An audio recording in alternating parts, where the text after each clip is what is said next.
Hello मित्रों, welcome आपका हमारे चैनल पर। आज हम पढ़ेंगे त्रिभुजों की सर्वांग समता, कॉन्ग्रुएंस ऑफ ट्राइंगल। देखिए सर्वांग समता क्या होती है। अगर हम बात करें सर्वांग समता शब्द की, तो सर्वांग समता शब्द को अगर हम तोड़े, सर्वांग समता इस शब्द को अगर हम तोड़े तो इससे क्या है कि तीन शब्द जो है निकलते हैं, सरव प्लस अंग प्लस सम, यानी कि जिसके सभी अंग समान हो। ठीक है, जिसके, इसका मतलब अर्थ क्या होगा, जिसके सभी अंग या कह सकते हैं पार्ट क्या हो, समान हो, जिसके सभी अंग या पार्ट क्या हो, समान हो। ये होती है सर्वांग समता। देखिए सर्वांग समता जो है किस प्रकार से होती है या कितने प्रकार की होती है, इस पर हम विस्तार से चर्चा करेंगे। तो देखिए सर्वांग समता में अगर बात करें हम, ज्यामिति के अंदर अगर आकृतियां होती है, जिस प्रकार से हम बात करें कि अगर ये एक वर्त है, अगर इस वर्त का केंद्र O है और इसकी अगर त्रिज्या मान लेते हैं, त्रिज्या अगर 2 सेमी है, इसकी त्रिज्या जो है वो 2 सेमी है, तो अगर एक और वर्त है और उस वर्त की जो त्रिज्या है उसका केंद्र जो है O डैश है और उसकी त्रिज्या जो है वो भी 2 सेमी है। मतलब सर्वांग समता का मतलब क्या है कि एक आकृति दूसरी आकृति के बिल्कुल समान हो, उसके सभी भाग जो है समान हो। तो अगर ये आकृति और ये आकृति इनकी त्रिज्या समान है तो वर्त जो है इनका क्षेत्रफल समान होगा, इनकी परिधि समान होगी, इनकी त्रिज्या समान है। मतलब ये वर्त इस वर्त को क्या ढक देगा, अगर इस वर्त को इस वर्त पे रखेंगे तो ये ढक देगा। ये जो है आपस में सर्वांग सम कहलाएंगे। सर्वांग समता का जो चिन्ह है, जो सर्वांग समता का चिन्ह है वो इस प्रकार से होता है। तो ये जो चिन्ह है वो सर्वांग समता का है। तो कह सकते हैं अगर ये वर्त फर्स्ट है और ये वर्त सेकंड है, तो इसमें क्या कहेंगे, वर्त फर्स्ट जो है वो सर्वांग सम है वर्त सेकंड की। इसको हम इस प्रकार से दर्शाएंगे। ठीक है, हम बात करते हैं त्रिभुजों की सर्वांग समता। तो देखो दो त्रिभुज हम इस प्रकार से लें, मान लेते हैं कि एक त्रिभुज ये है और ये त्रिभुज है। अब देखिए ये त्रिभुज ABC है और ये त्रिभुज PQR है।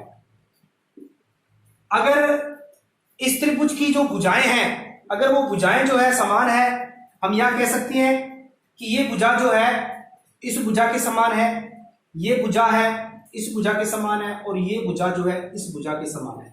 अगर ये 5 सेमी है तो ये भी 5 सेमी है, अगर ये 4 है तो ये भी 4 है, अगर ये 6 है तो ये भी 6 है। अब देखिए अगर ये त्रिभुज इनकी सभी जो भुजाएं समान है, संगत भुजाएं समान है, मतलब इसके संगत ये भुजा होगी, इसके संगत ये भुजा होगी और इसके संगत ये भुजा होगी। मतलब ये त्रिभुज इस त्रिभुज को जब ढकेंगे हम, यानी इसको ढक देगा।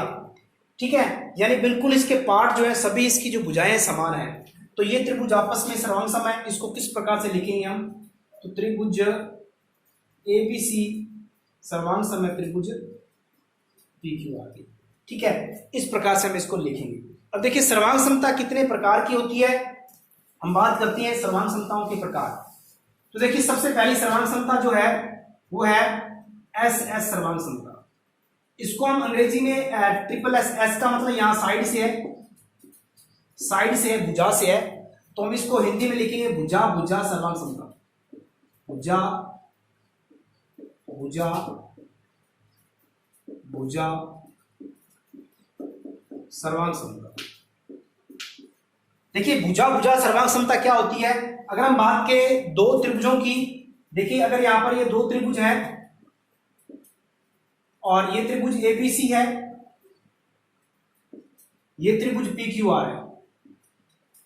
अब अगर यदि बात करें, मैंने अभी बताया कि अगर ये इस त्रिभुज की ये भुजा और इस त्रिभुज की ये भुजा बिल्कुल समान है, इस त्रिभुज की ये भुजा और ये भुजा समान है, और ये भुजा और ये भुजा आपस में समान है, मतलब संगत भुजाएं समान है। इसके संगत भुजा क्या होगी, अब देखें कि AB की संगत क्या होगी, AB की संगत जो है PQ है। इसी प्रकार BC की संगत QR हो जाएगी, BC की संगत QR हो जाएगी और AC की संगत PR हो जाएगी, AC की संगत PR हो जाएगी। अब देखिए इसकी तीनों भुजाएं आपस में समान है, तो ये कहलाती है SS सर्वांग समता से दोनों त्रिभुज जो है सर्वांग सम कहलाएंगे। हम इसको लिखेंगे त्रिभुज ABC सर्वांग सम है त्रिभुज PQR। ठीक है, तो ये सर्वांग समता इस प्रकार से दर्शाते हैं। ये हुई SS सर्वांग समता। क्योंकि भुजाओं के आधार पर, यानी इसके इसके ये भुजा इस भुजा के संगत बराबर है, ये भुजा इस भुजा के बराबर है, तो ये हुई सर्वांग समता, ट्रिपल एस सर्वांग समता। अब हम अगली सर्वांग समता पे चर्चा कर लेते हैं। दूसरी सर्वांग समता है एस ए एस, या इसको हम कह सकते हैं ए का मतलब यहां एंगल से है, ए का मतलब एंगल यानी कोण, ठीक है, और एस का मतलब भुजा है, तो भुजा कोण, भुजा कोण, भुजा सर्वांग समता।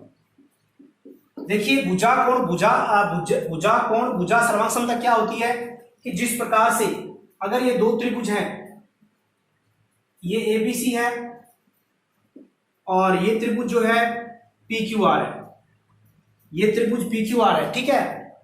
अब देखिए बात करें कि यहां पर दो भुजाओं की बात हो रही है, मतलब दो संगत भुजाएं बराबर होगी और एक उनके बीच जो कोण बनता है वो बराबर होगा। जिस प्रकार से ये भुजा इस भुजा के बराबर है, अगर ये भुजा इस भुजा के बराबर है और ये वाला जो कोण है इस कोण के क्या होगा, बराबर होगा, तो इस कंडीशन में ये दोनों त्रिभुज क्या होंगे, आपस में सर्वांग सम होंगे। हम यूं कह सकते हैं कि ए बी जो है, ए बी की संगत क्या होगी, ए बी की संगत जो है पी क्यू है, ए बी की संगत पी क्यू है और ए सी की संगत पी आर है, ए सी की संगत पी आर है, और कोण ए जो है कोण पी के बराबर है, यानी कोण ए की संगत कोण है पी है। अब देखिए अगर ए बी बराबर पी क्यू है, ए सी के बराबर पी आर है, कोण ए बराबर पी है, ठीक है, यानी कि हम बात करें ए बी बराबर अगर पी क्यू है, ए सी बराबर अगर पी आर है, तथा कोण ए जो है बराबर किसकी है, पी की है, इस कंडीशन में ये क्या कहलाएगी, एस ए सर्वांग समता कहलाएगी। और इस सर्वांग समता से दोनों त्रिभुज जो है आपस में सर्वांग सम हो जाएंगे, तो लिखेंगे एबीसी सर्वांग सम त्रिभुज पी क्यू आर, ठीक है। तो ये हुई एस ए सर्वांग समता की बात, भुजा कोण भुजा सर्वांग समता, ठीक है। आगे बढ़ते हैं, तीसरी सर्वांग समता कौन सी होती है त्रिभुजों की, वो है ए एस ए।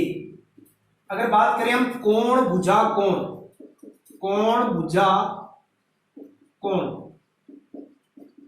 देखिए कोण भुजा कोण सर्वांग समता, देखिए यहां पर ए का मतलब एंगल है, एस का मतलब साइड है, फिर एंगल है। अगर हम बात करें दो त्रिभुजों की, दो त्रिभुज हमारे पास है, इन त्रिभुजों को आपस में सर्वांग सम करना है, या सर्वांग सम किस प्रकार से हो सकते हैं ये त्रिभुज, तो देखिए अगर बात करें हम यहां पर, अगर यहां भुजा है, हम एक भुजा ले लेते हैं पहले, ये भुजा इस भुजा के संगत है, बराबर है, और ये वाला जो एंगल है और ये वाला एंगल जो है ये क्या होगा, ये बराबर होंगे, यानी ये एंगल और ये एंगल, मतलब ये एंगल जो है इस एंगल के बराबर होगा और ये एंगल इस एंगल के बराबर होगा, ठीक है। मतलब इस बी के संगत क्यू होगा और सी के संगत पी आर है, और भुजा बी सी के संगत क्यू आर है, मतलब कह सकते हैं बी सी बराबर अगर क्यू आर है और कोण बी बराबर कोण क्यू है और कोण सी बराबर कोण आर है, इस कंडीशन में ये दोनों त्रिभुज क्या हो जाएंगे, सर्वांग सम हो जाएंगे। मतलब ए बी सी, त्रिभुज ए बी सी जो है सर्वांग सम हो जाएगा त्रिभुज पी क्यू आर, और किस सर्वांग समता से सर्वांग सम होगा, ए एस ए, क्योंकि यहां पर इसमें दो एंगल बराबर है और एक भुजा बराबर है, ठीक है। तो ये हुई तीसरी सर्वांग समता, ए एस ए कोण भुजा कोण सर्वांग समता। अब देखिए चौथी सर्वांग समता हमारी क्या है, वो है आर एच एस। अब देखिए यहां से आर का मतलब होता है राइट एंगल, एच का मतलब हो गया हाइपोटेनस, यानी कि इसको इंग्लिश में कहते हैं कर्ण, इसको हिंदी में कहते हैं समकोण। राइट एंगल को समकोण बोलते हैं, हाइपोटेनस को बोलते हैं कर्ण, और एस का मतलब आप जानते हैं साइड यानी भुजा। तो यहां से ये बन गया समकोण कर्ण भुज नियम, समकोण कर्ण भुजा सर्वांग समता।